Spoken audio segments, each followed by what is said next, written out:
I'd like to call to order the Committee on Personnel. Joining me on the committee is Councilor Campbell and Councilor Toro, and I'm Councilor Demers acting as chair this evening. Councilor Campbell will be participating in this meeting under the City of Woburn remote participation policy. Councilor Campbell will be joined by telephone, and all votes will be by roll call. Councilor Campbell, can you hear us? All right, that was my test. Is there a motion to dispense with the reading of the previous meeting's minutes and approve? So moved. Second. Roll call. By roll call. Councilor Campbell. Did we lose her? Councilor Campbell, we're starting a roll call on the minutes. You're up. Aye. Councilor Toro? Aye. Councilor Demers, aye, that's 3-0. First item on the agenda this evening is the appointment of Susan Kolodko to the Woburn Council on Aging.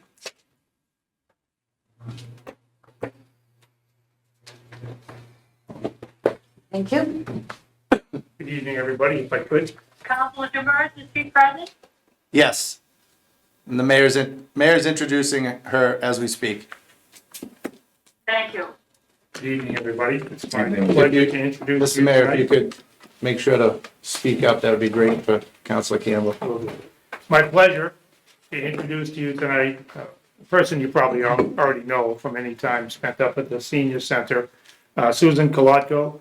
I'm recommending appointment Susan to the Council on Aging. Marie's here as well. A recommendation from Marie to me. I can tell you that anytime in recent memory that I've been up at the Council on Aging in the senior center, Susan has been there serving, assisting, helping. She's a key part of the team. She's expressed an interest to serve on the council, and I can't think of a better candidate. I'm not sure, Marie, do you have anything like to add? Yeah, I just you couldn't meet a nicer person as well. She's a retired nurse. She's given critical input in addition to all the things that the mayor said, and that she's willing to join the board. We needed a member. I'm really grateful for that. Thank you, Susan. Thank you. All right, so general questions. Tell us a little bit about yourself. I'm a carpetbagger to begin with. Don't say that. You gotta sell. You're not. I worked a little over 30 years as a nurse. I was the visiting nurse for most of Woburn for probably 20 years. I have 3 children that are all grown, and my husband and I live on North Warren Street. So that's. She's a great cook too. She cooks all the time. And what makes you want to serve on the Council on Aging? Well, I really think there's a need to help a lot of the seniors with some of the issues that have come up at the senior center that I've helped with a few. But there's really need to advocate for the senior group that's in Woburn. Great. Any questions from members of the committee? No. Councilor Campbell, any questions? What is the will of the committee? No, I would just like to thank Susan for being willing to serve. Thank you. Thank you, Susan. Make a motion to, I make a motion to approve Susan. Okay, there's a motion on the floor to send out ought to pass. Is there a second? Second. All right, by roll call. Second. Councilor Campbell? Aye. Councilor Toro? Councilor Demers is an aye. Congratulations. Thank you. Thank Congratulations. Congratulations. Thank you. Next item on this evening's agenda is the reappointment of Cassandra Conley to the Commission on Disability. Mr. Mayor?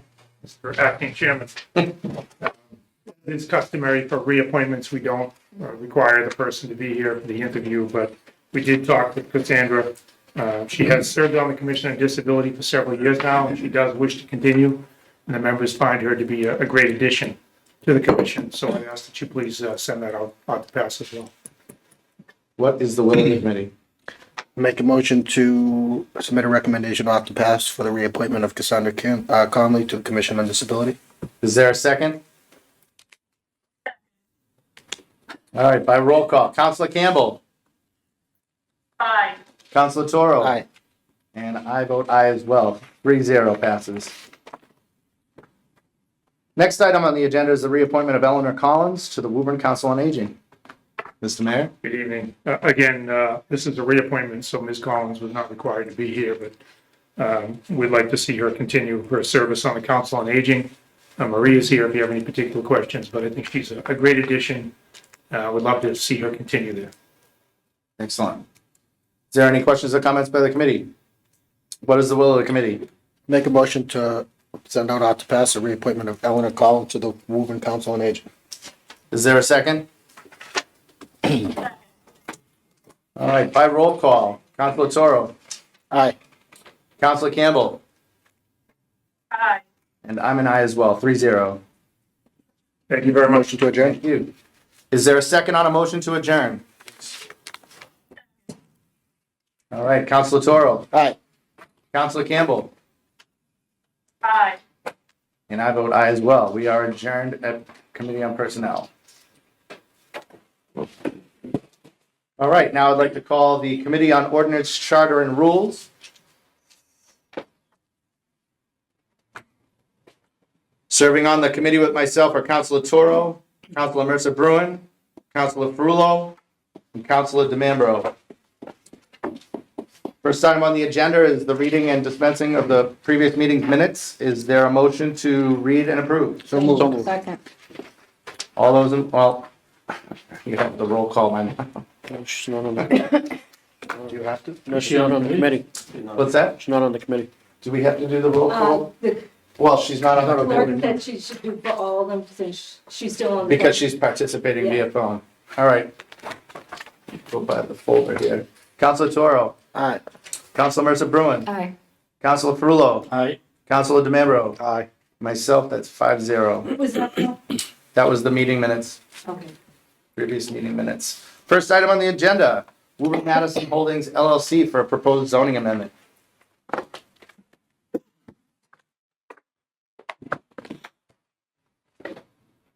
Good evening.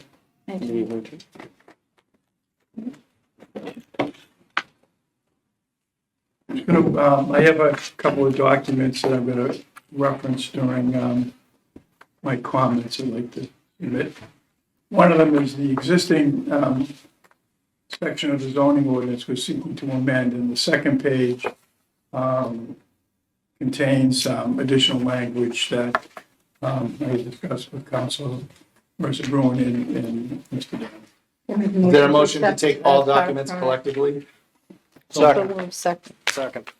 Sorry. By roll call, Two different things going on. Councilor Toro, Aye. Councilor Mercer Bruin, Aye. Councilor Perullo, Aye. Councilor DeMambro, Aye. and myself is an aye. That's 5-0. Floor is yours, Okay. Attorney Tavi. So the proposed amendment, one, just amending the definition of mixed-use hotel restaurant by adding after one on the second line with the following language, or more contiguous lots. So it would allow for one or more contiguous lots within the hotel restaurant development.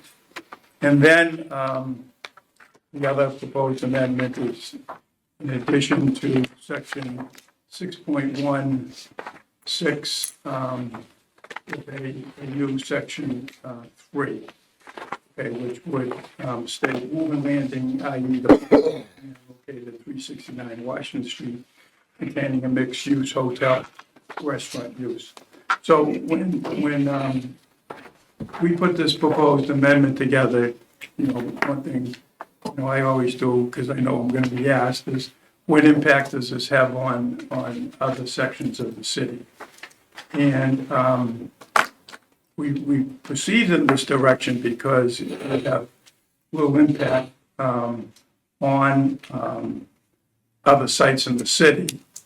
We've since proposed a further revision to prevent any unintended consequences of this.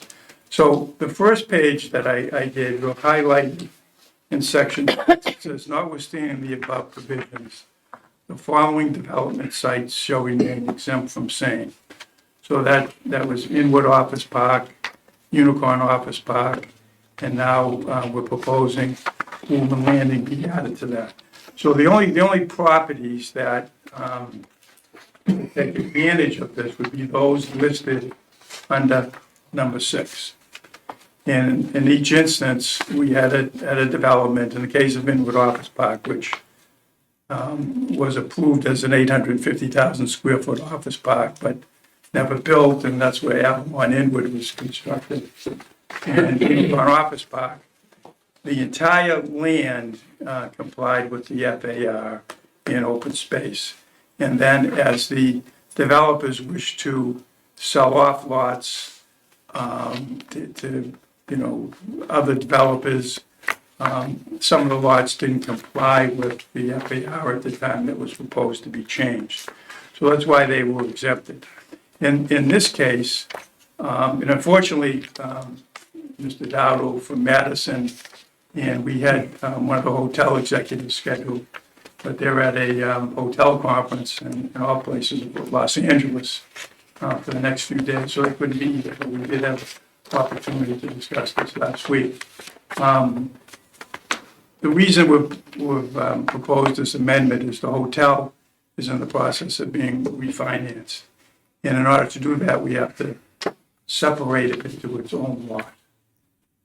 Right now, it's one lot with, the 110 Grill Building. We've got the so-called press building, and Chick-fil-A, and then the hotel. So we're trying to divide out the hotel. It still remain as a hotel mixed-use development. There's nothing else that can be done in that property other than hotel mixed-use development. So what we've proposed since the first time you saw that is that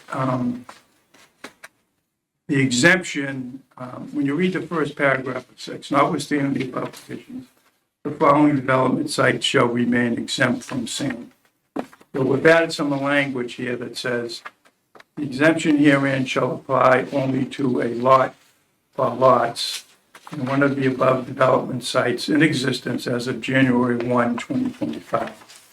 Now going back in time when the gas station, or the repair station on Cambridge Road at the entrance into Woburn Country Club, where they repaired the Mercedes. At the time, that use was non-conforming. Property owner came before the council, and City Council President Anderson at the time offered up some language that we've tried to mimic here, in which he had language that basically said repairs. So one of the conditions for the repair facility was that it would have frontage on a state numbered road under the jurisdiction of Mass Highway for design, construction, and maintenance as of January 1, 2012. So what we're proposing here is that you have to be one of these development sites in existence as of January 1, 2025, and it's just sort of a second layer of protection. So that's what we're proposed. All right. Councilman Sabron? Oh, thank you. And thank you, Attorney Tarby and Dennis and President Dillon, because I know you spent some time. We had a meeting on Friday. And this, what I'm always afraid of is what we don't know, right? Unintended consequences. And it took a bit to get some answers to some of these things. And I'm not sure I have all of them. But so I would like to get this off the floor tonight. That is the intention. But I'd like to ask a couple of questions, if that's okay. First is, I'd like to make a motion that we send a communication to Inspector Quinn, Commissioner Quinn, and ask him to take a look at the plan and to verify that the minimum lot width requirement of 40 feet is met.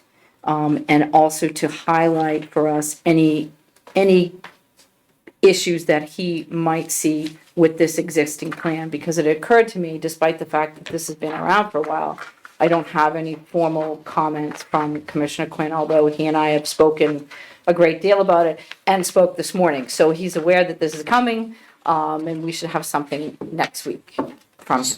Second. All right, motion made and seconded by roll call. Council Mercer Byrne? Aye. Council Perullo? Aye. Council DeMambro? Aye. Council Toro? Aye.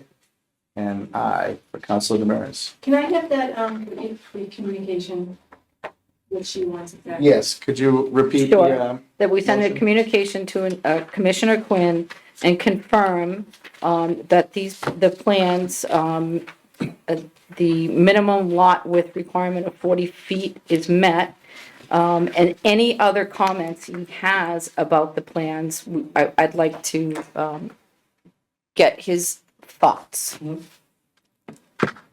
Thank you. Great. Any other, well, the floor's back Thank to you so Councilman. much. I'll be as Oh, quick take as your I time.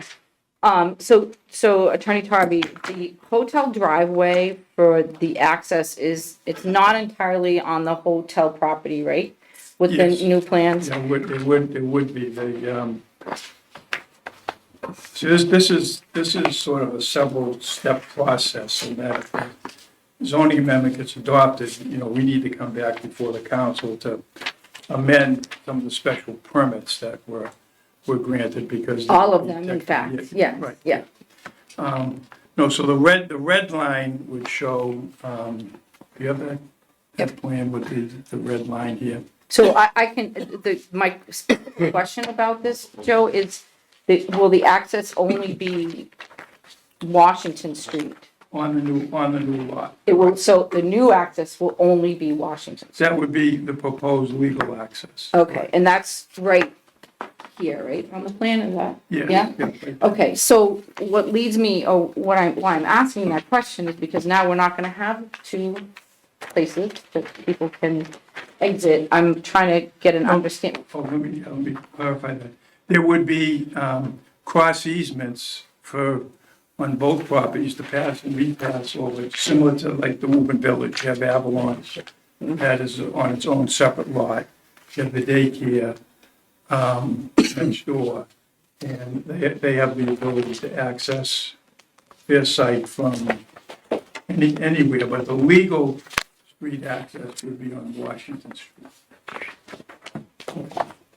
I guess I have a few concerns about what that can do to, It would, The- nothing would change, with driving and parking all over the site. okay.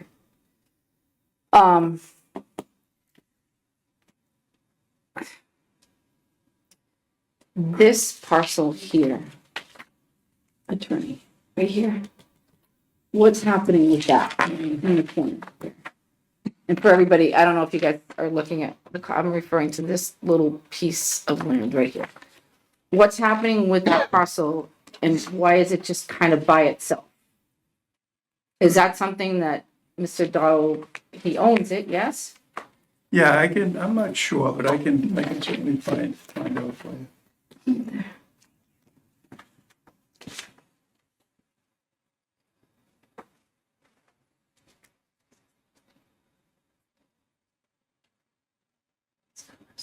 And again, I ask this question because if it is just out there and it can be sold and so on and so forth to anybody, does it Yep. have unintended consequences that we don't know about? And I'm not saying those consequences would be good or bad. I just really would like to understand what they could be. That's all. Let's see. Oh, you touched on this a little bit. So all the parcels have lower landscaping and higher floor area ratio, right? Yeah, so. Can you the- I'm sorry, I didn't mean to cut you Okay. off, but would that give the ability to someday increase the size of these buildings versus what could happen today? No, so the lot 1C, which is call it the restaurant lot. Mm-hmm. That landscape open space would be at 23.44%. The FAR is at 9.7%. And then on the hotel lot, the FAR is 71%. The open space is 36%. So, yeah, technically, yeah, you could seek it, but you're limited to restaurant and hotel use here. You can't come in, he can't come in and say, I want to put up a 6-story office building, because we get the special permit under that mixed use zoning back in 2014, I believe it was. Okay. I think that's all I have for now. I am gonna ask the committee, I'm gonna make a motion that we send communication to Attorney Salvati. I'll include a list of some of the questions here and ask for his comments on those questions. And also ask his opinion about potential unintended consequences. Okay, we have a motion as such. Is there a second? Second. By roll call, Counselor Toro. Aye. Counselor Mercer Bruin. Aye. Counselor Perullo. Aye. Counselor DeMembro. Aye. And myself, aye. 5-0. Okay. And I, as promised, I will make a motion to send it back for action. Pending receipt of all those things, right?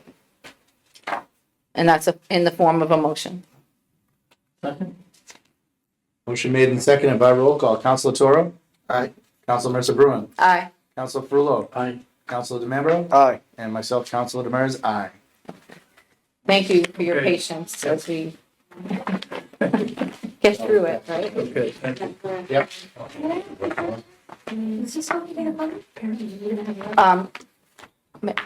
It is not right now. No, I'm sorry. Next Tuesday it will be. Next Tuesday, it will be. But that doesn't mean that doesn't mean the council couldn't choose to open it to the public. The matter has already been dispensed with. No, I don't mean for this matter. For any Understood. forthcoming matters, we certainly can do Understood. that. Yes, Well, it is open to the public because but everyone's here. open to the public to But speak, there as isn't a matter of fact. there isn't an open public hearing portion according to our rules. Um, Next item on the agenda. Order from the mayor. Filed by President Dillon, vote amendment to the Woburn zoning ordinance table use regulations allowing municipal uses to be permitted as of right in all zoning districts. Chairman, Yes. when would it be appropriate for me to make a motion that if there's anyone here on this matter to speak and address the committee, that we open it? Would that be? That motion would be appropriate at any time during the hearing as long as the matter hasn't been moved on. Okay, I make a motion that the committee hear from members of the public on this matter if they so choose to speak. Second. All right, by roll call. Counselor Toro. Aye. Counselor Mercer Bruin. Aye. Counselor Perullo. Aye. Counselor DeMambro. Aye. And myself, Counselor Demers, aye. Chair Demers, I'll make a motion to open this matter up to non-voting members. Second. All right, by roll call. Counselor Toro. Aye. Counselor Mercer Bruin. Aye. Counselor Perullo. Aye. Counselor DeMambro. Aye. Myself, Counselor Demers, aye.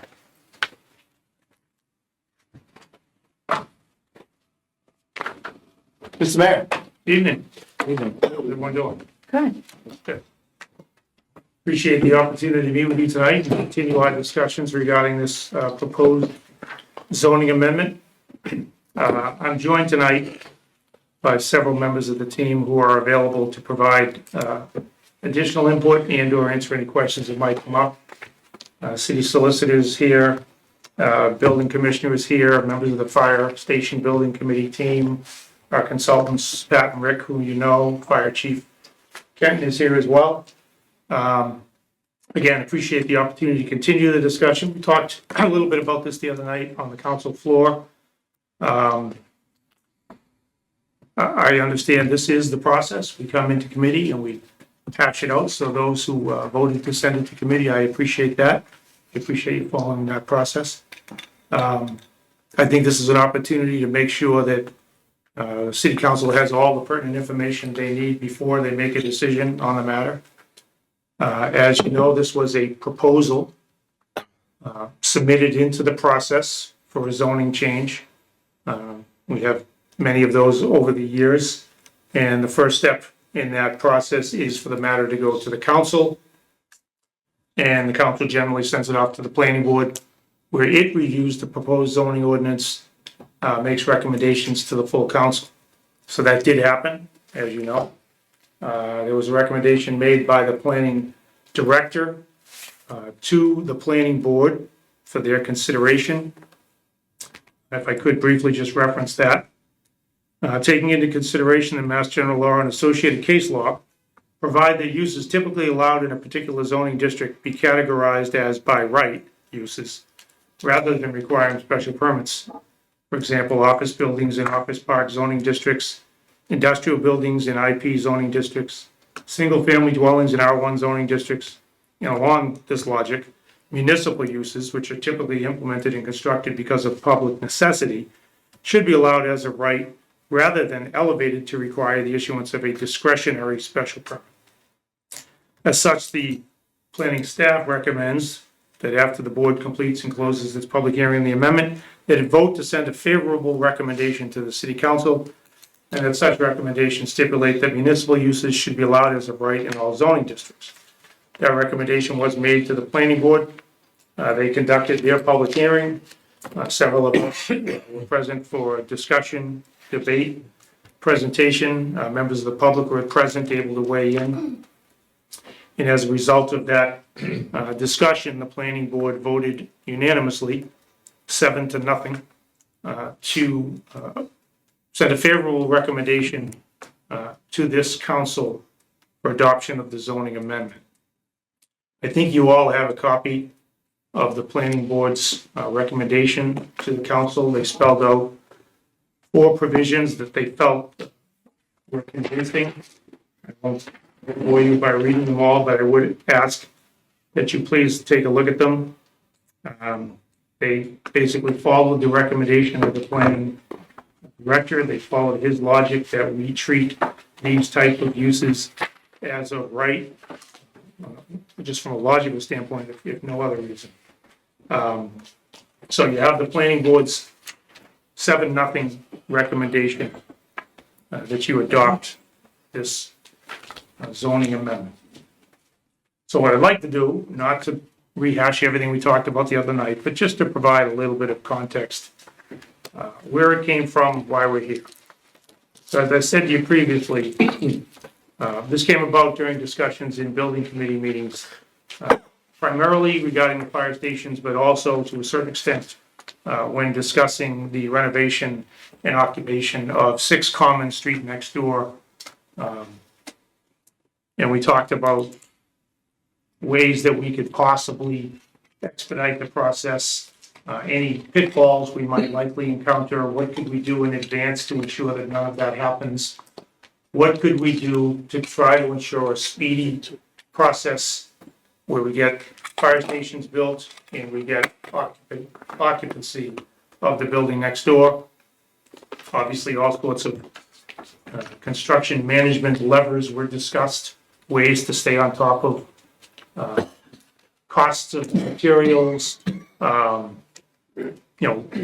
lead items being purchased early, understanding supply chain issues and preparing for them. All of those things were discussed, as you'd expect. But also what was discussed was, might there be an opportunity to ensure that the process doesn't get bogged down by revisiting the notion of a municipal use exemption for fire stations and or occupancy of the building next door. That was the genesis of this suggestion, this idea, this notion that perhaps we should consider, I'll describe it this way, you don't have to, not tying our own hands unnecessarily when it comes to building something by the city, for the city's benefit. So what we did is we submitted to you a generic municipal use exemption zoning ordinance change, understanding that that's step 1 of the process, and that the process involves many views, many looks, many debates, many discussions, many opportunities to tweak, amend, revise, and adapt that idea to something that leads to compromise and favorable vote. That's what happened at the planning board. There was discussion about a possible municipal use exemption that would not include residential areas, residential zones.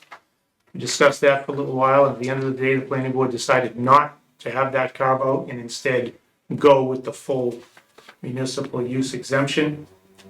Understanding that this council would then have an opportunity to look at that, and you might choose to further amend what was making its way through the process.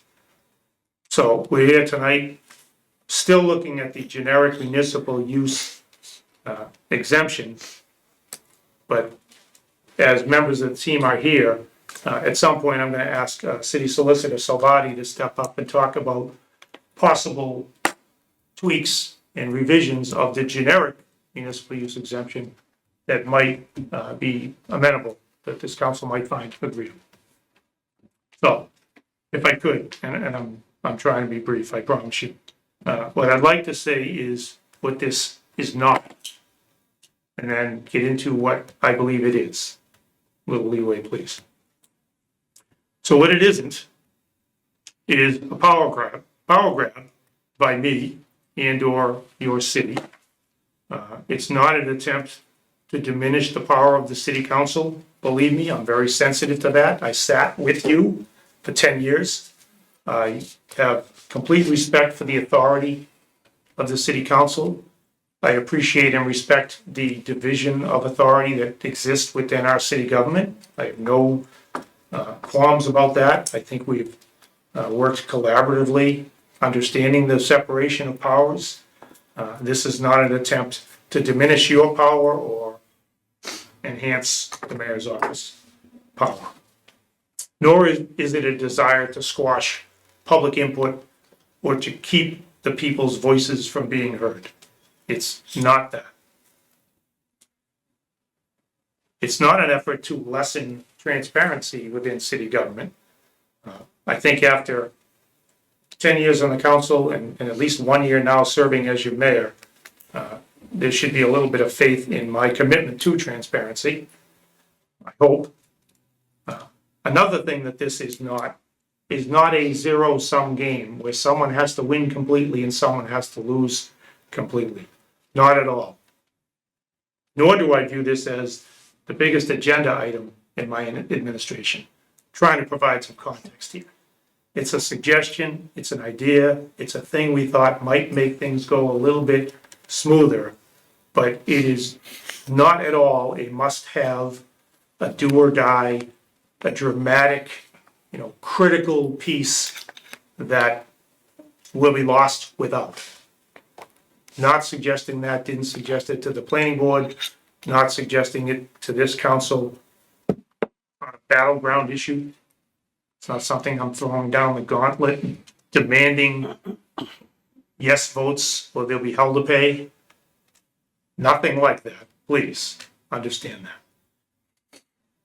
It's also not as black and white or as dramatic as it may have been portrayed. The nuance here really does matter. And the context matters. I know you all have, and you probably dream about and have nightmares about the municipal table of uses. Because I wasn't sure if everyone would have them with them. I figured I'd print out some copies. So you can just take a look at them. You have them already, but if you'd like to take, this is just section 5.1, table of use. From the chair, I don't believe we need a motion on this item because it's a Yeah, public it's record right here. already. Probably right. Thanks. Wasted a lot of paper. Thanks. So this is just context. Table of use regulations is a living, breathing document that this council has the authority to amend as they see fit. And this council, the council I was on, certainly did our share of amending. Since it was first crafted in 1985, there's other copies here if anyone wants somebody, how many to bring. It's been amended in 92, 96, 97, 98, 99, 2001, 2002, all the way up almost every single year since 2022, which is fine because it's a living, breathing document. It's supposed to reflect the needs, the wishes, the priorities of the city of Woburn in the current day. I say all that so that there isn't a tremendous concern that an amendment to the zoning code or the table of uses would be heresy or something that never gets done and is just, this is an untouchable document and you should only do it, you know, in the rarest of circumstances. This council has the authority to exercise its judgment, its discretion to change this as they see fit. And if there's a change that's made in a month or a year or a decade later, you want to change it again, you have that full authority. I say that because there was some talk the other night at the public hearing about, and I'm paraphrasing, it's not you, Mayor. We're not worried about you. We know you have the best of intentions and you're not going to try to do something that will lead to a bad result. And I appreciate that. I appreciate that you believe that because it's true and I'm glad we're on the same page there. But why I say it is if you were to make a change and it wasn't going the way you wanted or you didn't think it was for the best, you do have the authority to change it back. So I just want to say that. So the reason I handed out the table of use regulations is to, again, add to some context about what this isn't. This is not the only time we've amended or even talked about amending the table of uses. As I said, we've amended it probably 15, 20, 30 times in the last 40 years. But I also wanted to demonstrate that right now, if you look on your table of use regulations and you look under municipal use, in one of the last pages,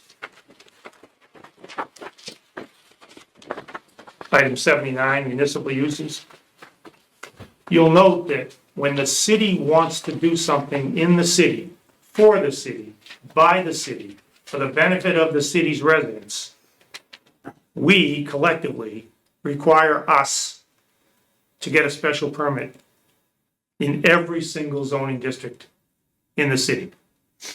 Not once, anywhere do we allow by right. And I'm not trying to cast judgment on that, I'm just saying that's how we do it. If you look through the rest of the table of uses, two things you'll see. There's another item that comes to carnivals. Carnivals are another area where we require a special permit by right. Special permit in all zoning districts without fail. Most of the other instances, and you can review it for yourself and draw your own conclusions, but most of the other instances allow an opportunity by right in a particular district. And I say this because it goes back to the logic of the planning board's recommendation to you. Industrial buildings should probably be allowed by right in an industrial zone. Office buildings should probably be allowed by right in office zones. Residences should probably be allowed by right in a residential zone. And that's what the table of uses lays out for you. It makes sense, it's logical. I'm asking this council to ask yourself, is it logical that the city of Woburn should not be allowed to do anything by right in any zone, except for schools? Just asking.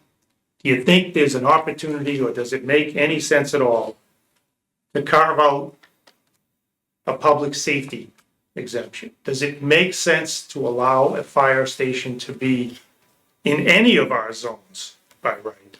Any? Just a question to ask.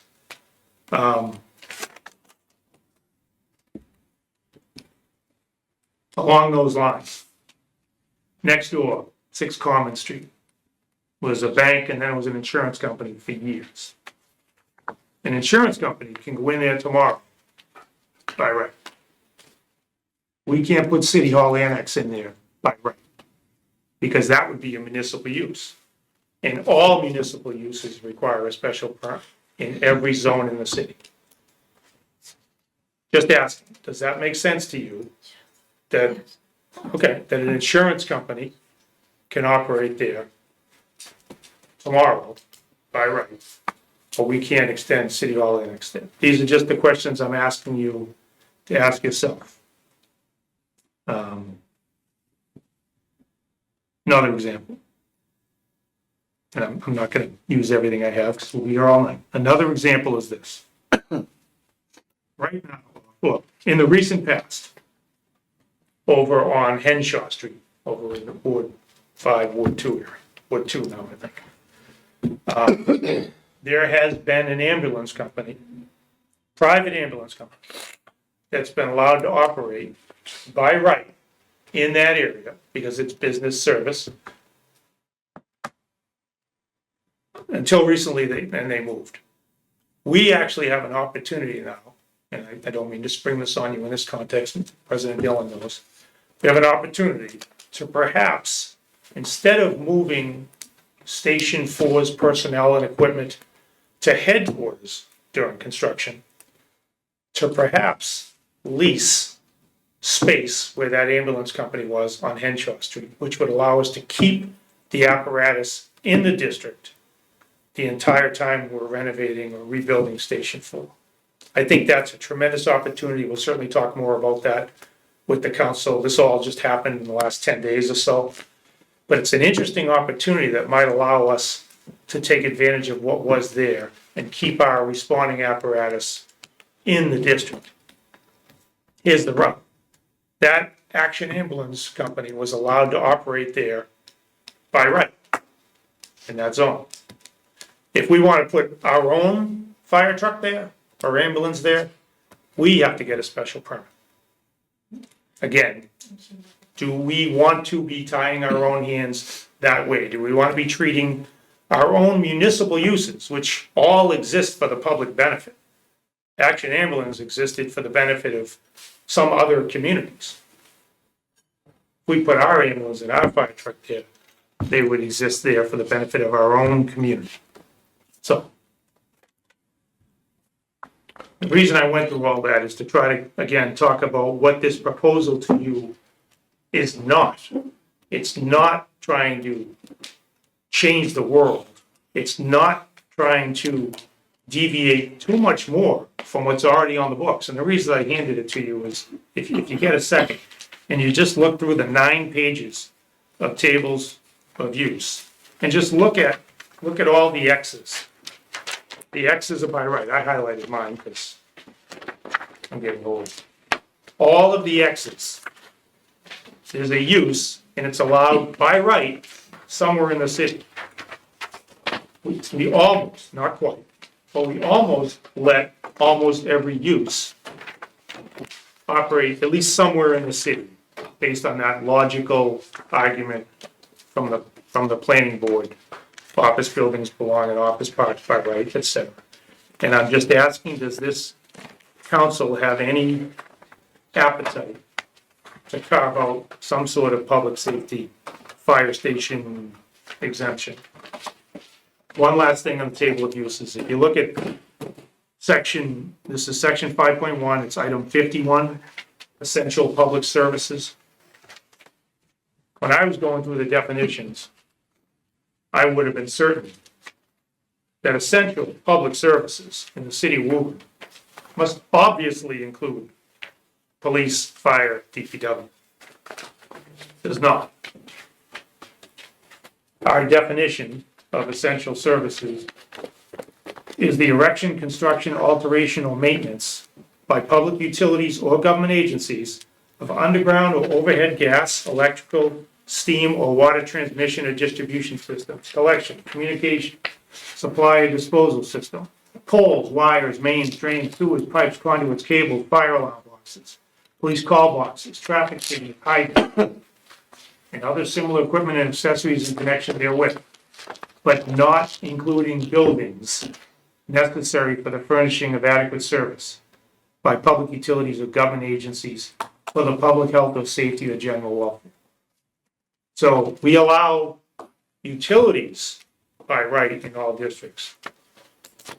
But we do not characterize fire stations, police stations, water treatment plants as essential public services.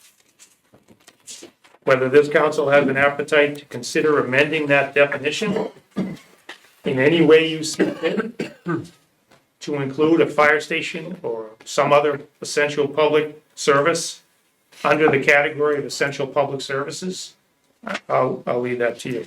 Because as I said, we understood in the beginning that what we submitted to the council by way of a general municipal use exemption might come out the other end looking different. We respect that the council has the authority and the expertise to amend it as they see fit to make it work best for the city. So that's what it isn't.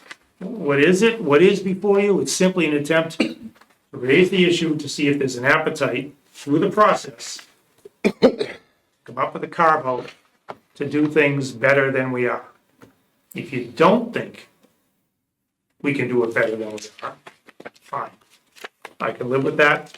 We'll continue down the path of special permit. No offense taken.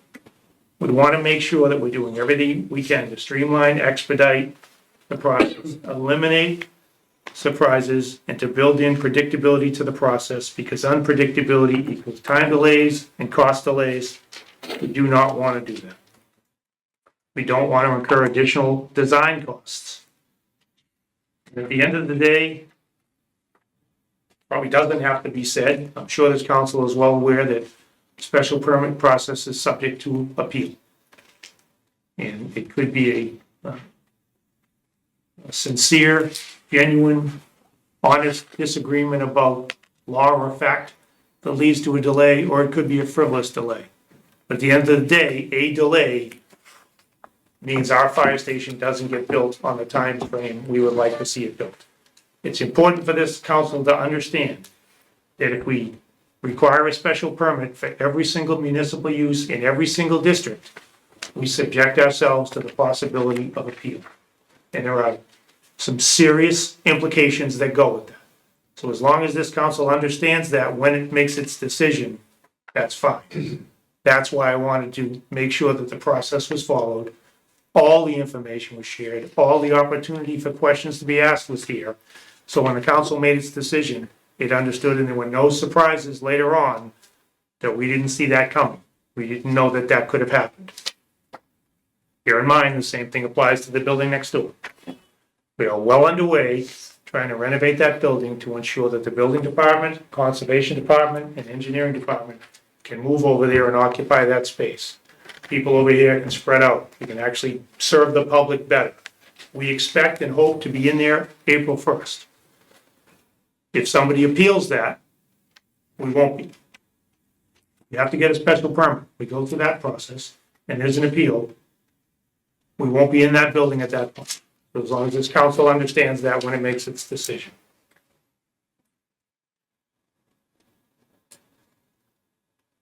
I have some folks with me here who I think can elaborate a little bit more. Whether you want to ask questions now or you want to wait and hear what they have to say, they may answer a question you're thinking of. Obviously, it's up to the council how you want to proceed. But what I'd like to do, I was going to have Planning Director Cashel just talk a little bit about the planning board process, their debate, their discussion, but we did cover that already, so I'm gonna hold off on that for now, unless you have particular questions. Next, what I'd like to do is just to ask Commissioner Quinn, if he might, to come up and just give a little bit of background on municipal uses, perhaps correct anything I may have misspoken about on the table of uses, and maybe talk about, just from your own experience, the difference in the process of building a fire station or even occupying 6 Common Street, the difference between the two processes with a special permit, without, your own sense of what that might lead to. Sure, ma'am, thank you. Thank you, Tom Quinn, Building Commissioner. I'm losing my voice, so if it goes out, I'll need a little bit of water. I'll start with 6 Common Street next door. As the mayor alluded to, it was a bank, financial institution in the Woburn Center area, the business downtown, for many, many years, which was a by right use. When the bank went out, John Martini bought the building and moved his insurance company in there for a business office use, by right uses. Essentially, the city of Woburn purchased the building for pretty much the same thing, to move offices into an adjoining building to serve the taxpayers and the public better.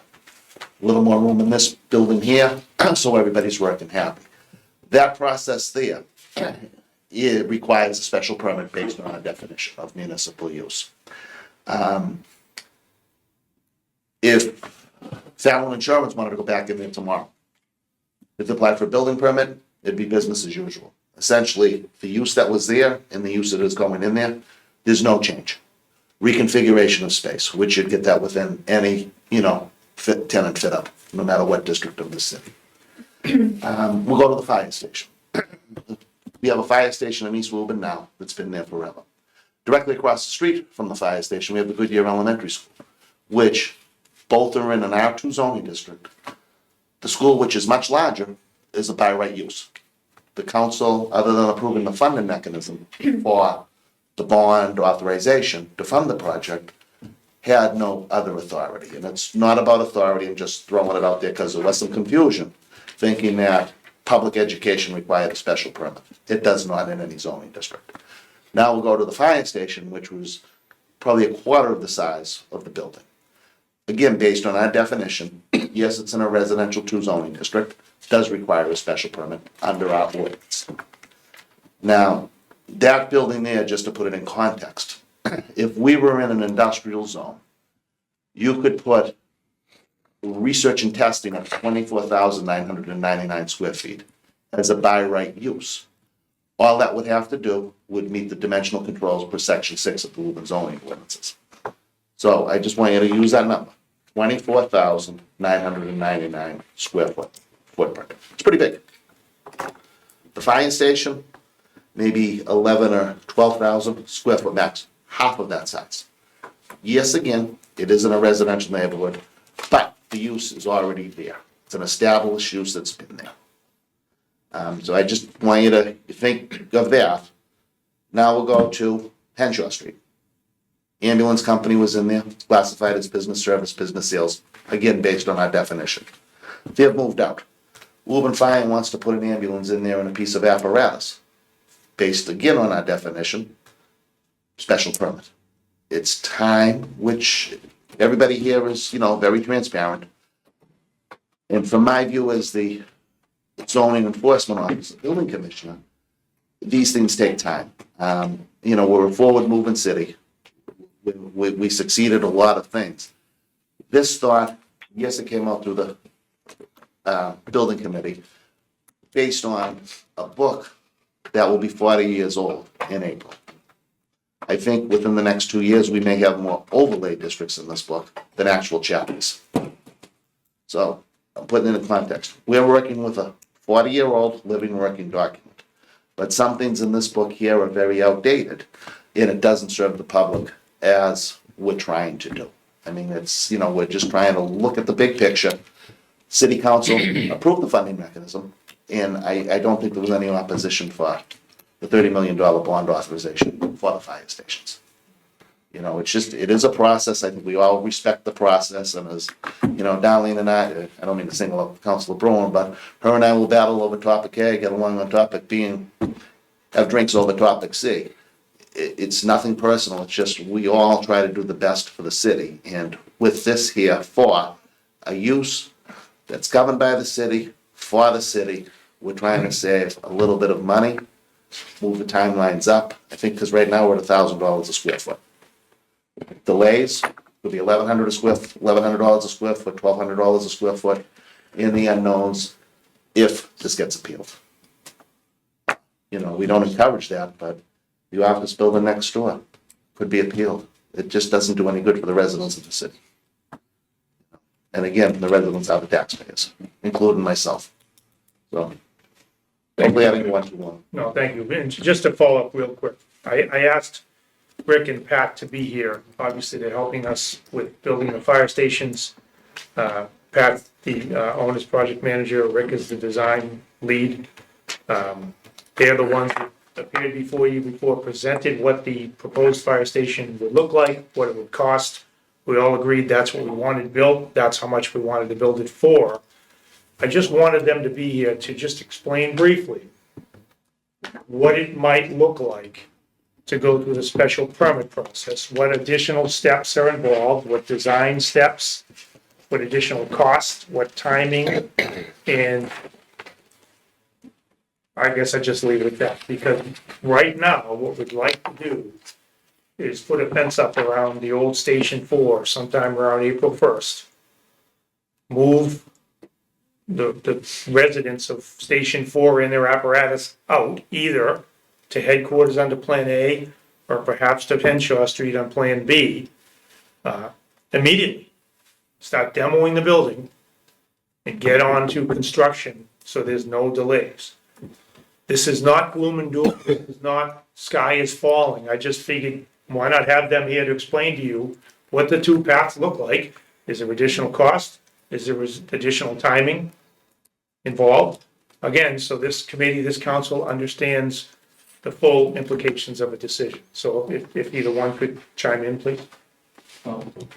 One of you want to start off? Rick? Sure. So we did a cost estimate exercise to double check costs that were before the city back when we were authorized to proceed, and that we got those estimates in December. And our professional cost estimated with the understanding that the bids would be received mid-August, looking at the economic indicators applied 5%, 3% escalation over the basic costs, which say that's a 6-month period, so about 0.5% a month, in terms of the fire station, that's around $50,000 a month. And there's no design fees or anything of that, that's just pushing things out, as was alluded to, in order to hit favorable construction seasons and to accelerate the process. We've been actively involved in issuing an early site package, which would get the site shovel ready, so that the general contractor, after we go out to bid in August, we get the bids back September, October, mobilize, etc. They can start work in late fall. If there's a significant delay, besides, I don't like to use the term guess, but their educate the guesses about inflation, etc. The other thing that comes into play would be if there are several months of delay, you get into a situation where contractors might be looking at having to do things in bad weather that they would have been doing in good weather if you started earlier. And so winter conditions and things like that can come into play, and those costs, are over and above whatever an inflationary cost might be. Yeah, do you have anything to? Yeah, basically, Rick has covered most of the bases, but I just wanted to reinforce the positioning of the schedule is so critical. Rick touched base on the fact that you want to do things at timeframes when are favorable to the economics. And there's been a lot of work, and then with the cooperation of the building committee, the mayor's office, there's been an orchestration similar to what we did at the Wyman and at the central headquarters. They're doing an early site pack, so that early site pack is done, so when the contractor comes on board, we're able to point out that we have a pool table condition, and they can get going with the original operations of foundations and site work, so that we're not dealing with winter conditions. So that we've worked, like I said, we've got it pretty well mapped out, step by step, all the way through. So we have an early site packet, advertising for site testing, and things of that nature, so that the start and the commencement of construction, design phases consisting of schematic, design development, estimates done at each point, and keeping a real close eye and watch on over the cost. And the cost, again, like I said, so many things you can actually work around. Some of the things we can't work around are the timeframes that the work's gonna be done. And right now, this job is positioned perfectly to match the seasons. Foundation in the fall, steel erection in the wintertime, which is not weather susceptible, masonry commencing in the spring, when again, the weather is favorable, so everything is falling into place. Anything that would disturb that is gonna fall into the category of, there's inflation is, I think everybody's aware that there's inflation in the industry. It's impossible to predict exactly what that percentage is gonna be, but I can tell you, it isn't gonna be any cheaper, it's gonna be more money, and depending on how the project falls into place with regard to the schedule, will have as much of an impact as what the inflation is. So we are currently in a position where it matches the seasonal arrangements perfectly. And I hate to see any delays take place, notwithstanding whatever the committee decides it wants to do with the permitting. But again, like I said, we are currently in a position where we're very favorable to have a good, strong economic timeframe to get this thing done, which again, contractors will look at and realize that it's a favorable project. Right now, it would be highly desirable, in our opinion, for any contractor coming in. Site's already, schedules fall, is it right in place with the weather? It's a very desirable project at this point with this schedule. Any additional costs, or is there any additional work required to prepare for special permit process? I don't know, Rick, what do you think? No, we went through the special permit process for HQ, and there was really no special work that we had to do in order to help the city through that. Fair enough. And we are prepared to go through the special permit process, if that's what this council wishes. Thank you, gentlemen. One last piece, we've talked here about the process, the piece of meat going in one end and coming out looking different on the other end. City Solicitor Salvati is here to talk about a few different options that might exist for this council to consider. If you're not comfortable with a blanket municipal use exemption for everything we do, everywhere we do it, that's fine. There are some other things you might want to consider, and I'll ask Mark to hit on that. Sure, thank you. Mark Salvati, City Solicitor. The request is for the exemption in all zones for all users. Obviously, the council has the power to do anything to that extent or to something less, which would include, I believe, allowing in all except residential for all municipal uses. They could allow for fire only in all districts and no municipal use in any other. They could allow for fire only and exclude residential and all the others. You could consider BH, business downtown, business highway, which would cover 6th Common, which would cover Lexington Street, Main Street, Lynn Street, that's, mostly business highway. So I think you have a lot of options, and one other option I think you might consider is to require any of these uses or some of these uses to have a site plan review. So what that would do is still give the power to the council to review the plan, public input. I think it would allow the council to review the plan in the area that it's most concerned about, which would be the exterior, the parking, the height, the look of the building. But the big thing for this side would be that it's much harder to appeal site plan review. It can't be appealed until a building permit is issued, and usually at that point, all the problems have been worked out by then, and it's not, it doesn't get very far in land court if it gets anywhere at all. So those are some of the different options. Again, you can have any option you want. You could have municipal use for offices in business downtown only, make it that specific. You can make it as general as you want, or specific as you want. There's also the option of revisiting the definitions when you talk about essential services here in the city of Woburn.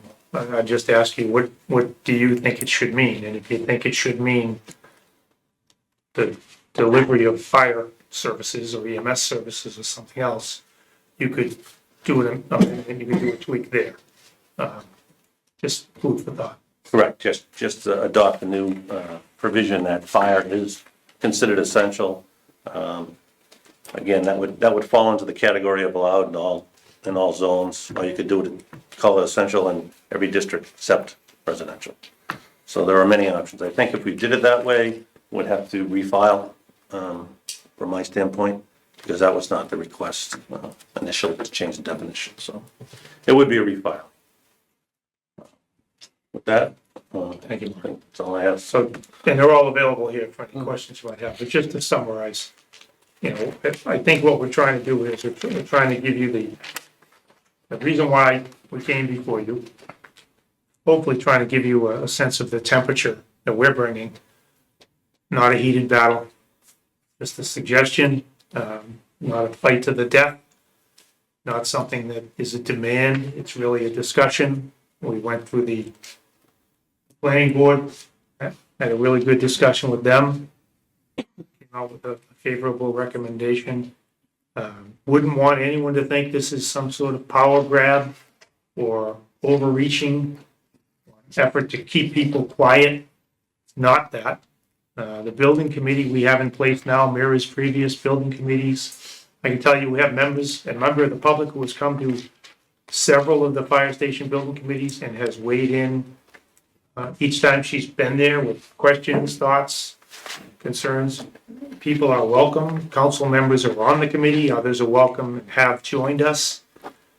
So it's not an effort to silence people's opinions or to keep their thoughts from being heard.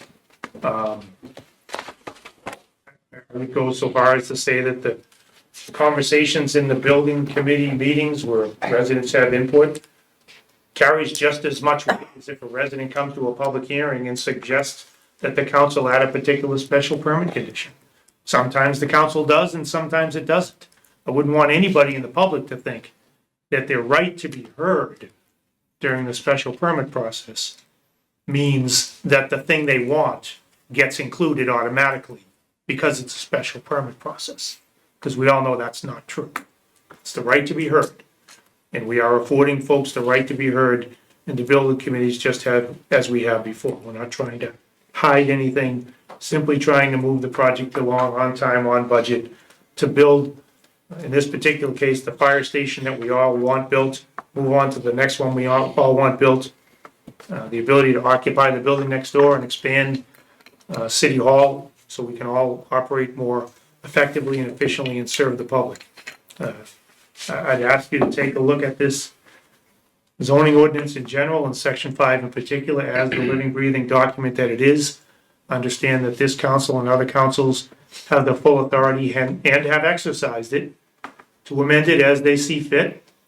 If there's anything that was discussed tonight about the way things are that you think might need updating, encourage you to do that. I think public safety, fire stations, requiring the city to have to meet the highest level of anything we do, anywhere we do it, probably more than any other service or use or entity in the city, might be worthy of revisiting. Again, that's up to you.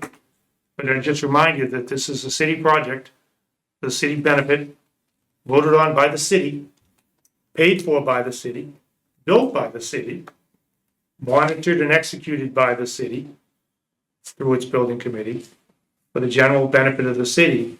There is no big bad boogeyman somewhere else making us do something. This is us. It's all of us doing this.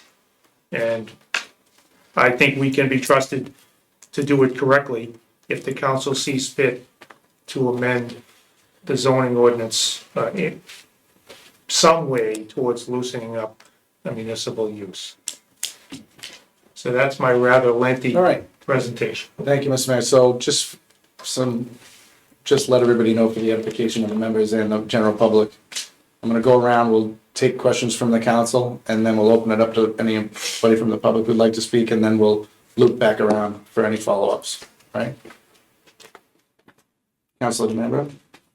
So, Mr. Mayor, I understand what you're saying, and I appreciate it, and I appreciate all of the work and all the time all the department heads have put into this. But the way I see it, when, you know, we say a buy right for residential, we say a buy right for commercial, we say a buy right for industrial, those are private entities, and that's their money. Those private entities that are building that house, that are building that building, that are moving that, you know, transforming that commercial space to their needs, that's their dime. When I see, you know, public, to your point, yes, it's a city project, it's the city's needs, so on and so forth, but it's the public. And we were elected by the public to monitor these things because it's the public that's paying for the public building, the public pump. Whatever the need is that the public and the city needs, it's the public that pays for that. It's not a private entity, i.e., like you said, you know, that ambulance company. Yes, it's by right. It's their dime to move into that space. It's their dime to renovate that building to whatever their needs are, garage doors, so on and so forth. But I feel that when it comes to a public building like a fire station, I think the public should be involved. And I think the public should come in and voice their opinion or say, that might be too much money, we feel uncomfortable. And it's, I think, our job as the governing body to explain to them, well, these are the needs and these are the reasons why we need this, because of, you know, our population, because of the calls, and so on and so forth. But Lou, didn't we already do that? Excuse me? Didn't we already do that? Yes, we did, but it's not, when you say transparency, it's never enough. It's always never enough. Well, I think we've gone through that exercise in the time that I've been on the council over and over and over again for many, many different entities. To your point, you have to sit there and you gotta say it till you're blue in the face, till you're almost exhausted. Keep yelling it out there with the megaphone that we have in any way, shape, or form. When it comes to construction, I just feel there's no way when you do a construction project to nail it down. Okay, we're gonna start in April and it's gonna finish in X date. Those things never happen. We have the bridge up in North Woburn. There's been 3-month delay, 4-month delay, so on and so forth, for so many different reasons. One being just heat, the weather alone. Another one was the utility companies. There's always a delay when it comes to utility companies or conservation or supply chains. You can't control a supply chain. You never know. You might have some sort of set gear that it might be on a slow boat from China that may not make the dock in time, and it might delay you, who knows, 18 months. That, regardless of whether it was by right or we had to go for a special permit, supply chains are a whole other entity, and then you have weather on top of all of that. So when it comes to construction and the schedule of time, I'm not really buying into that, because there's so many variables can offset that time frame.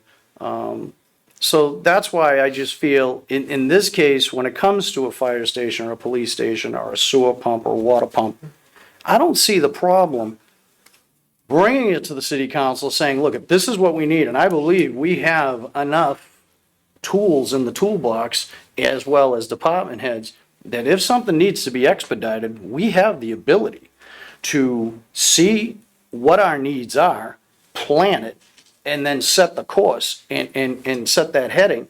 And I believe we all come together knowing that there's a necessity, it has to be expedited. We can do it in an exponential manner, still including the public with the special permit. It's just the way I feel on this matter. Councilor Campbell? Councilor, Yes, thank you. yep, Can you hear me? yes. Okay, thank you. There is a reason why municipal uses are not by right. It's protecting the residents, just like Councilor DeMambro just said. And it's from government overreach, whether it's this government or the next one to come or the one after that. it's a possibility, and there has to be a separation. That's my opinion, and I believe it's critical for a successful functioning city, that there is that separation. And I just cannot vote for this at all. I think you, were all very eloquent in speaking, and you were saying that you're not gonna die on the sword for this, and that's great. It's just not right. It's not right. It is taking the authority away from the city council, and there's no two ways about it. That is exactly what's happening. Am I for the fire station? Absolutely. And once again, what Councilor DeMambro just said, very well said, Councilor. We have ways to expedite. As a matter of fact, this has already been 5 weeks that already, the petition could have already been put in, the permit. I just don't think that this is a good route for our city. The municipal uses are to be permitted, are not to be permitted in all zoning districts, and it's meant, zoning is meant to be permitted, or at least close. I know you talked about all the different times that it was changed, but it was never changed for this. This was never changed. Municipal uses, that was never changed, and there is a reason for that. People want to have certainty, especially if they're moving into a city. They don't want to feel that from one year to another, that it's possible the zoning, their zoning in their area is going to change. And I just cannot vote for this, and I think it's the wrong direction for the city to go. Thank you. Mr. Chair, can I clarify? This was adopted in 1992. Prior to that, it was by right. And we haven't filed because we don't have a site plan stamped by a surveyor at this point, so don't think it's a delay on our, for any reason other than the facts. Any other members? Council Papalato? So you've done your homework here, obviously. I mean, you educated the whole group on all this stuff. So thank you for doing that, and I think it's important to understand all these intricacies that you bring up here, for sure. But this project was approved just, I don't know, a couple months ago, the dollars for this. And all these quote obstacles, they were already, these have been in place for forever. Potential, you mean? But yeah. So it's not like these things just sprung down and hit us over the head right now. These things are in place and were known at that point. This is the most hot topic I've been associated with in a year on this council, including the teachers, all the budget, all that stuff. Phones are ringing off the hook, not only in Ward 2, but across the city. I'm getting calls from lots of different places. This fire station is in Ward 2. I'm getting calls from neighbors down there. So it's everybody is weighing in on this stuff. My sense is everything that you've heard from the other councilors, and it's just reinforced by what the constituents are saying. I think what Lou said is the special permit process, we're gonna support this. We all want this to happen as quickly as we can, and we're gonna help push these things through. So I feel like even to stick with the process as it is, shouldn't delay things inordinately, because we all want this to happen. If the money's been approved, we need to move forward. We decided as a group, we need these fire stations. We're gonna support it. Thank you. Council Viola? Thank you, Mr. Chair. Mr. Mayor, I agree that we deserve to support our first responders. They deserve the very best of what we can give them. My phone since last Tuesday has been ringing off the hook. Been getting emails, texts from people all across the city that are against this. If we're talking about setbacks with the project potentially, we do know that there is a setback. So in the west side, we still don't know a position where we're going to be placing Station 5. So that could be more incurred costs. Am I correct? Yeah, just to clarify with the building commissioner on setbacks and variances and all that, none of this talks about diverting from any of that path, just so we're clear. We're still bound by all of that. Yep. Just so everyone understands that. So are we gonna need to come back, are you gonna need to come back before the city council and ask for an addendum to ask for more money potentially? I hope not. Okay, It's not my plan. okay, all right. All right, but from hearing all the constituents across the city, I'm still unsure and uneasy about supporting this today, so just. If I could just say one last, thank you for that, if I could, Mr. Chairman. The reason I went through the elaborate production of producing 10 copies of section 5.1, I guess I would just say, anyone listening, anyone in the audience, if you get a free moment and you're really, really bored, and you have nothing to do for the next 20 minutes, take a look at section 5.1. And look on every page where there's an X. And understand that that X is an example where someone can do something and the public and the council can say nothing about it.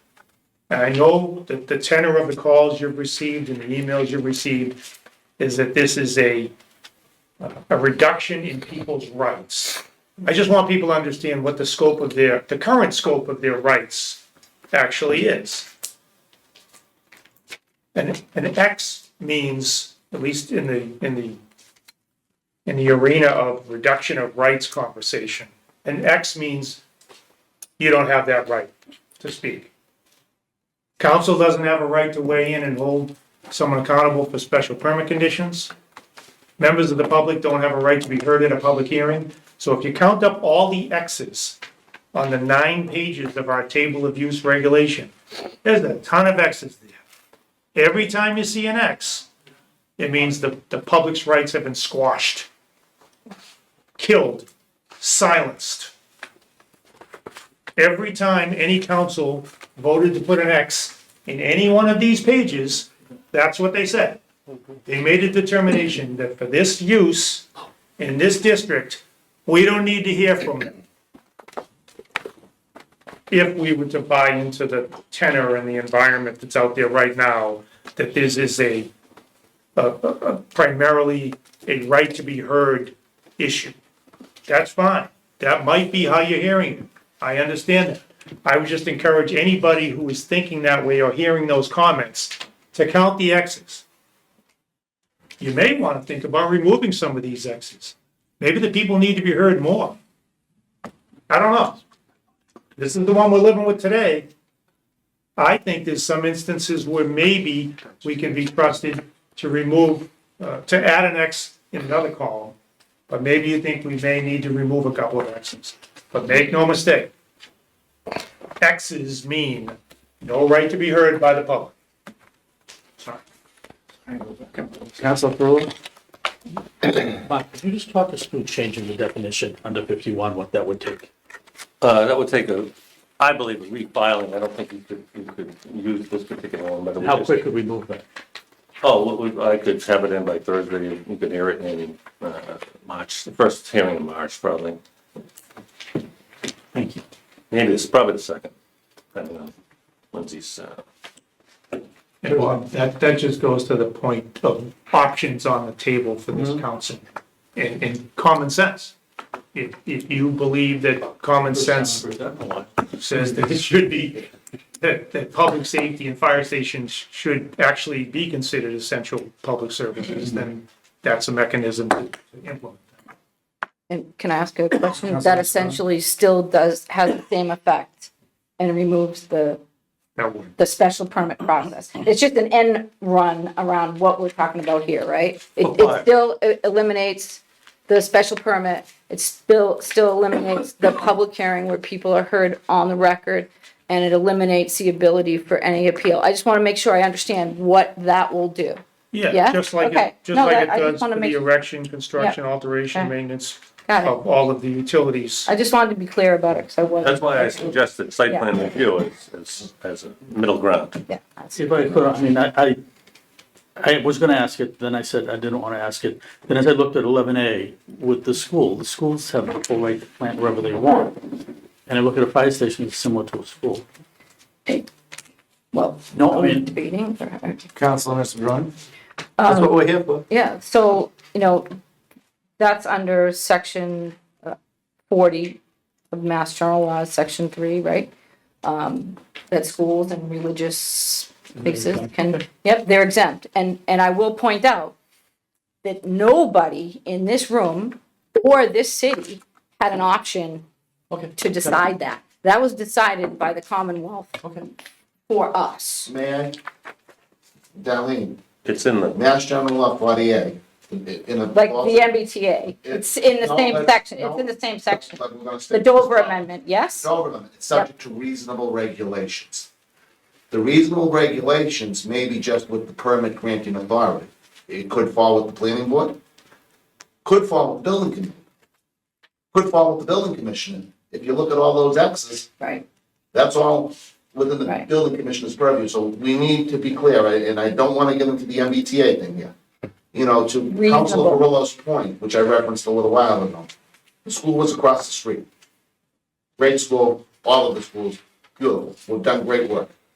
The school is triple the size of the building that would be across the street. Again, for the people, for the residents, paid for by the taxpayers' dollars. No question about that. All I think we were all trying to do is to assist to make the process easier for the people, for the taxpayers, and not to incur additional costs to these good projects. And Mr. Chairman, if I could, just, Let's keep it on the rails. yep, further clarification. And I agree that the school X's are pretty much driven by somebody else, and none of us like that all too much. Item 7 is mobile homes as temporary residences. They're allowed by right in all districts. Yeah, you're right, we might need to take a look at that. I mean, these are things. We that- definitely should be taking a look at that, No for one's sure. making us Yeah, do this. yeah. So But thank you. we're doing it. I agree, we should be taking a look at Of course, I was saying that a while ago myself. Yeah. President Dillon? Thank you. First off, I want to thank the city council for having us get to this point, having to go through the process, having a meeting here to discuss it. Because we're all trying to not only listen to our constituents that we've all heard from, but also bear in mind that there is health and safety involved in this. I know Commissioner Quinn has heard that term many times and probably has spoken it many times. Well, what is in front of us is we have a fire station there currently. We're replacing it with a fire station. So, do I want to take any rights away from any neighbors or any one in the community? No, we want to hear from them. But again, go back to health and safety. It's a balance. We have a couple things we have to think about here. We're not California, but I wonder with some of the new housing laws that are going to affect our community as soon as the beginning of February, that we're not going to have some similar problems.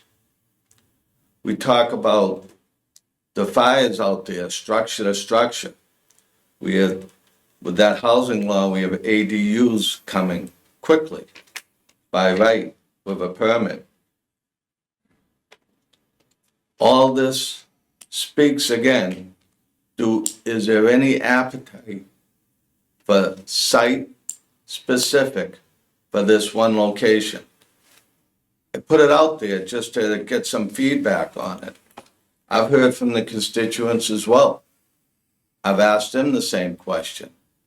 I asked them to really think about that. There's a fire station there now. We're replacing it with a fire station. I guess some of the questions that probably should be asked, is it going to be similar in size, similar in nature, or will it have more of an effect on a neighbor that may want to put an appeal? I just want us to talk about it as we've continued to do and to keep an open mind. I would not vote for the zoning amendment as it originally came across. I will state that now. I'm not sure that, let me rephrase this. I'm sure one of the questions is, Councilor Dillon, if we okay that one, are you gonna make a request to do next door on the office building? I won't, because it's not health and safety. It's inconvenient, but it's not health and safety. I'm gonna throw something else out on the table. Is there a burning desire to get this done? Being in the construction background throughout COVID, I'll ask the experts, and again, I'll go back to California, as they rebuild, are we gonna have shortages on building supplies? Are we gonna have shortages on manpower to do this? Because they're gonna be taking a great amount of resources. Does that have any effect? I'll ask that question now in the experts' opinions. I think all the steel's gonna go out west. Again, like I said, there's no way of ever predicting exactly what's going to happen. There may be some impact, but this job here should be, I won't say insulated, but it's attractive enough. It's a steel structure, but we're not using all the steel in the United States. We should be okay with steel. A lot of the wood products, this is not gonna be a wood frame building. It's a masonry steel frame, very little woodwork involved in the project. So I think that the biggest aspect would be if there's gonna be a real rush between North Carolina and the West Coast, we think there'd be a real call for a lot of the lumber products. We won't have that issue on this job, you know? We're gonna be dealing with concrete, masonry, steel. We should be okay with that. And again, like I said, with the positioning of the project in certain timeframes to be done in an economical fashion, I think right now, we've got the best of all the world. So we're gonna fit into a spot where we're not gonna suffer a lot of those. I mean, we know that there are issues with transformers and there are certain things we have no control over. But the things we have control over, somebody mentioned, something coming in from, East Overshoe, but I can tell you that in working with Danisco, there's a lot of time spent on making sure the products that are being specified are available. We're not specifying something that's exotic coming from Europe. So I think that along those lines, every aspect has been looked at really carefully and to look at what we can do to work around whatever the industry might be offering. We're trying to work around them all. I appreciate that. So my last point, and again, to bring up California, some would say, Councilor Dillon, we're not California. I just, again, remind everyone, this past summer, fortunately, not so much our community, but I'm sure Chief Kenton will back me on this, that surrounding communities were close to having these brush fires encroach on neighborhoods. So I only put all this out there, not that I want to, boy, sound the alarm sounds like a real rehearsed, but not that I want to do that, but I just want the conversation to continue. And as usual, almost everything we have in front of us is a balance, and this is truly a balance. So, thank you. Councilor Toro. Thank you. Attorney Savati, can you elaborate a little bit? You made mention as one of the potential compromises is doing some sort of stipulation requiring site plan review.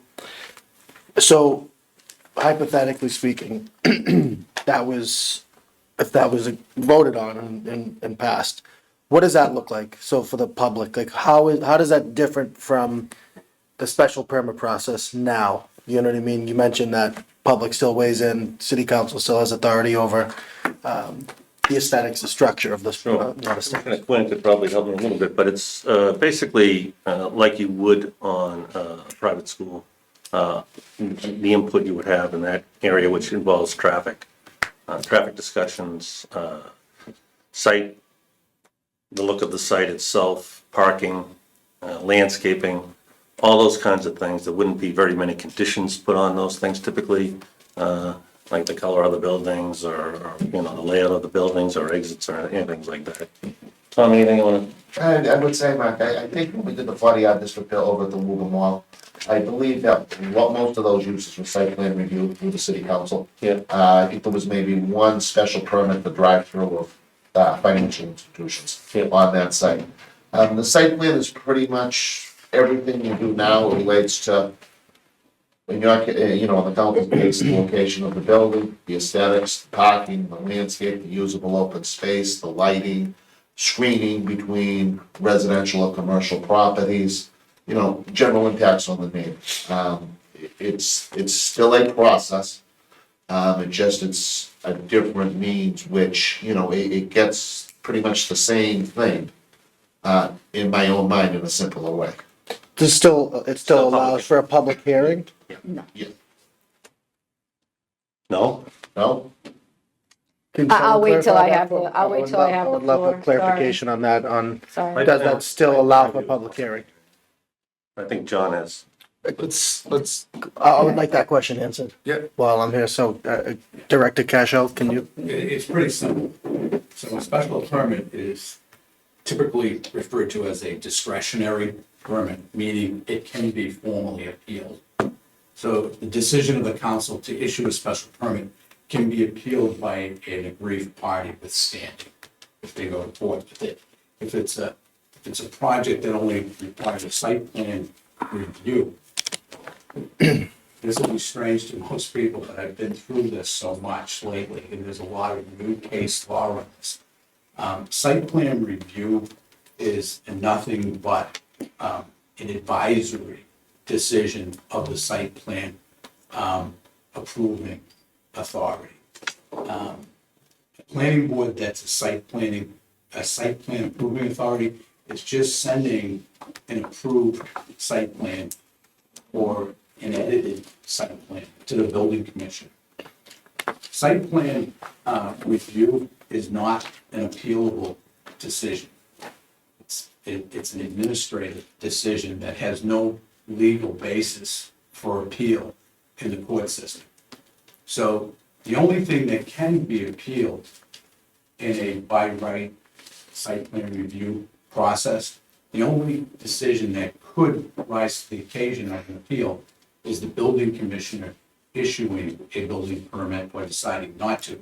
An aggrieved party withstanding can appeal his decision, but at first it can be appealed to the ZBA before it can go into the legal system, the court system. So that's real long and the short of it. It's just a review. It's a review. It's 9 sets of eyes if it's the city council being the site plan approving authority.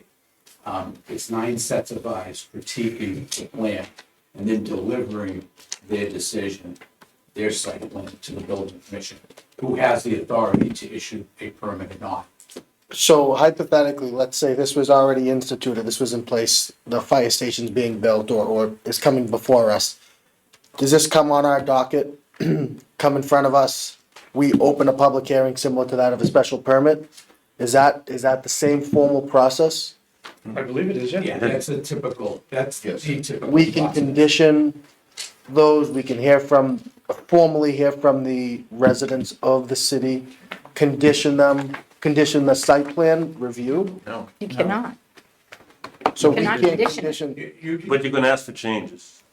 You can ask for them politely. And basically, how we would proceed is if, From the chair would be basically similar to what happened with the daycare over on the west side. We would have to have a petitioner who is willing to make some concessions.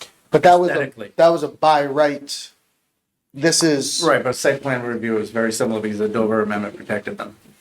May I provide some nuance to that? The Councilor only Mercer-Brown. reason that West Side School was in front of us in the first place is because they wanted to do something that they really couldn't do under the Dover rule. And if it wasn't for Inspector Quinn finding that reason, it never would have been in front of us, ever. And then they got rid of that anyways, and they still stayed in front of us just for, okay.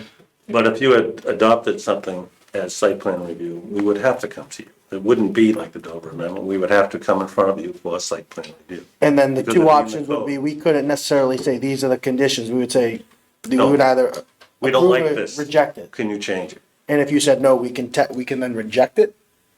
No, no, it is what it No, is. so, It's, okay. it's there, school's But out. again, Yeah. just to, the we, the they that's in front of you is the we, it's us. Sure, yeah. It's not the God in I the school think- or somebody else, it's us sitting Yeah. there and you saying, I'd really like that shrub to be over there. Councilor Mr. Bruin, did you have anything to add before we go to the public? Yes, just a couple of things. So thank you for everything and bringing all the arguments forward, but it doesn't go unnoticed that we have wasted 5 weeks when we could have already filed the Yeah, special we didn't permit. waste, the city's Okay. supposed to clarify. So at the end of the day, to me, and I know people are saying the alarms have been sounded and this is a big deal. It is a big deal. It is a big deal when you're talking about saying to the public, number one, you cannot come down and speak on the public record. And when you speak on the public record, that means something. You will be notified. Abutters will be notified. Also, you have a right to appeal. Everybody's saying that's what we should remove. Oh my goodness. First of all, nobody in the city is going to, if we're all working together, just like we did with the headquarters, the fire station, and the water treatment plant, if we're doing everything that we're supposed to be doing, that shouldn't be happening anyway. But what concerns me is there's a great deal of worry about it. I don't know why. What's happening?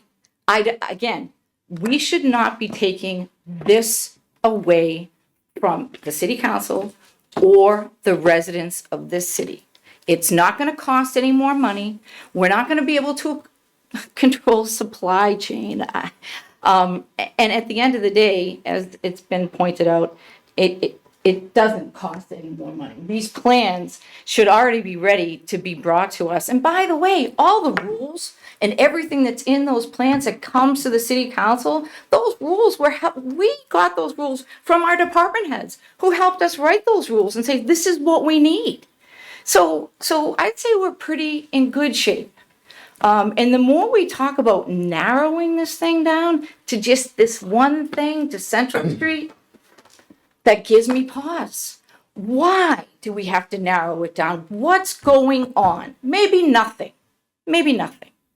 But we should not be eliminating the rights of our constituents and the rights of this city council. Site plan review doesn't cut it.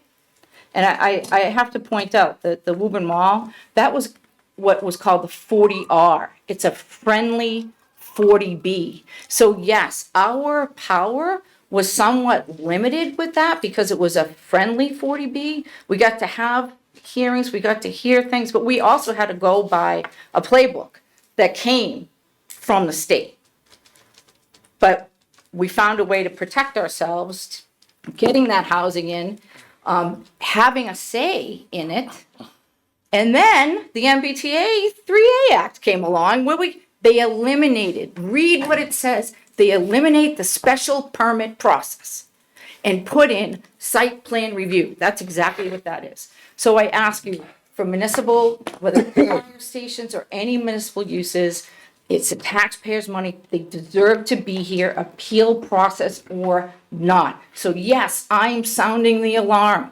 I will not support this tonight. I don't want to waste one more minute. Thank you. Mr. Chairman, if there's any impression created that there's a great deal of worry about appeals, not coming from me. Okay, I heard appeals mentioned over. Concern. Okay. I'd like to, Okay, Madam sorry. Chair, I'd like to Sorry. move on to public participation, if you could, if the mayor and Council Tabati could step back. Is there anybody in the public that would like to speak on the matter before us this evening? Ms. Maderos, come on up.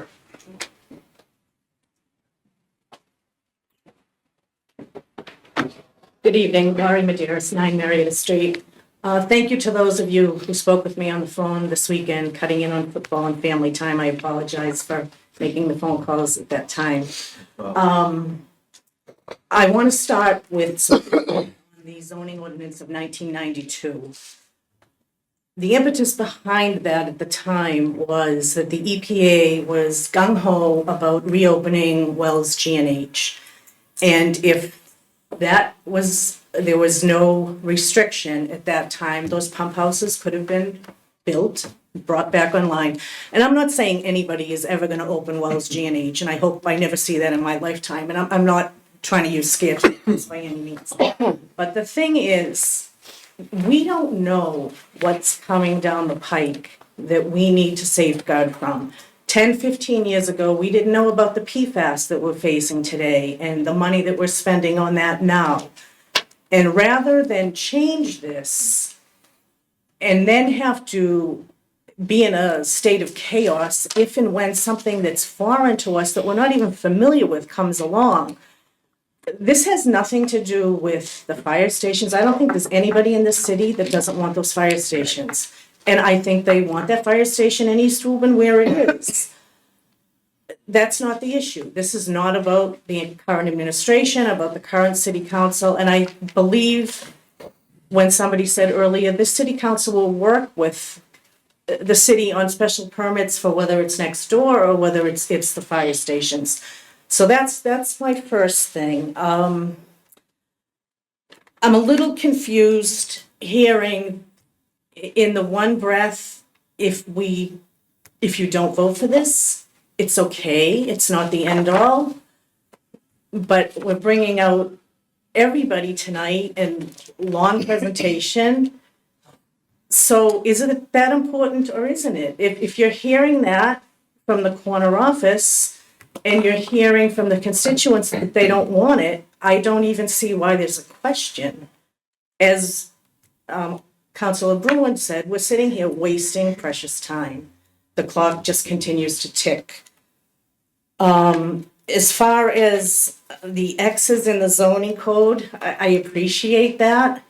I live with somebody to this day that still drives around with the Woburn zoning code in his vehicle, and there's a copy of it on my telephone tape in the house, so I am very familiar with that. But I think the big difference here is, and I think it was Councilor DeMambro mentioned this, those by right uses are private dollars. They are not the taxpayers' dollars, and there's a huge difference. People just want to be heard. I watched the planning board probably no less than 3 times, honing in on certain sections of it. And I felt that there was genuine concern from several veteran planning board members who I know well and have worked with over the years on different things. And I think their concerns weren't 100% answered. They decided to vote for it, but one of them was, will the residents have a forum to be able to be heard? And one of the answers was, well, there's the mechanism of the finance committee of the city council, because these projects have to be funded. Well, in this case, that ship has sailed. The money is already there. And I don't think there's many people that look to see when there's a finance meeting of the city council and what it's about. So, they could very easily miss that. And another thing was the building committee meetings. And again, for whatever reason, I understand our professionals that work with us on these projects work mostly by day, but those meetings aren't convenient for the average person to attend. Bear with me 1 second. I took a lot of notes while I was sitting here, more than I planned to talk about tonight. I think that's it. I do have a question. I'm curious if there is a Goodyear school representative or a school department representative on the fire department, fire building committee. And if there isn't, I think that there really should be, so they are up to speed on what is going on, because that's greatly going to affect them. So those are my reasons, but I think at the end of the day, when I watched your full council meeting last week, I do not know Mr. Heslin. I watched him get up and speak, and I think that, he said it better than any of us can say, and I'm just paraphrasing what he said. He said, I did not elect you to lose your right to protect me. So if it's not the end of the world, if this doesn't happen, please leave it in place. Thank you. Thank you. Thank you. Anyone else from the public?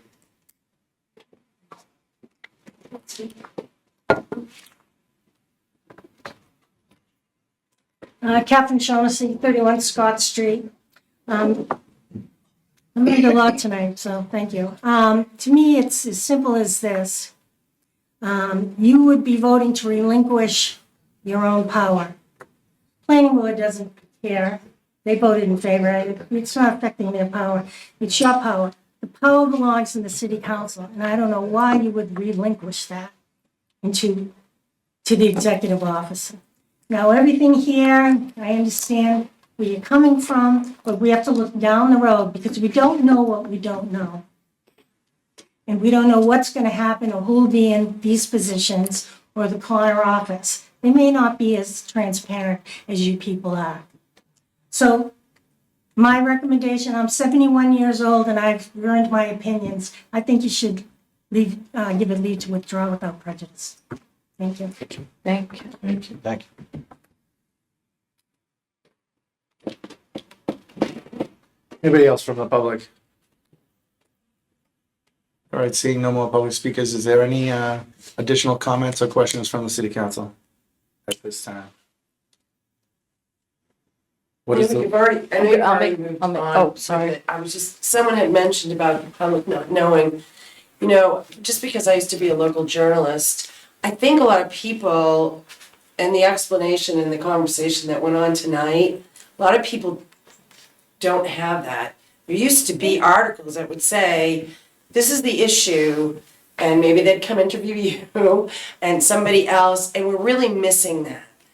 We're really missing that. Maybe I'm super sensitive to it, but I know, and I know a lot of folks up at the senior center were worried. It's like, well, you let it play out, but you know, there used to be articles and things, and I know that newspapers are struggling. I'm not blaming, you know, the owners of the newspapers, the advertisers weren't there, but it's a big missing piece. And so it creates a lot of disinformation. I've used that. But anyway, I just thought I'd mention that, and it's good that you let people speak tonight.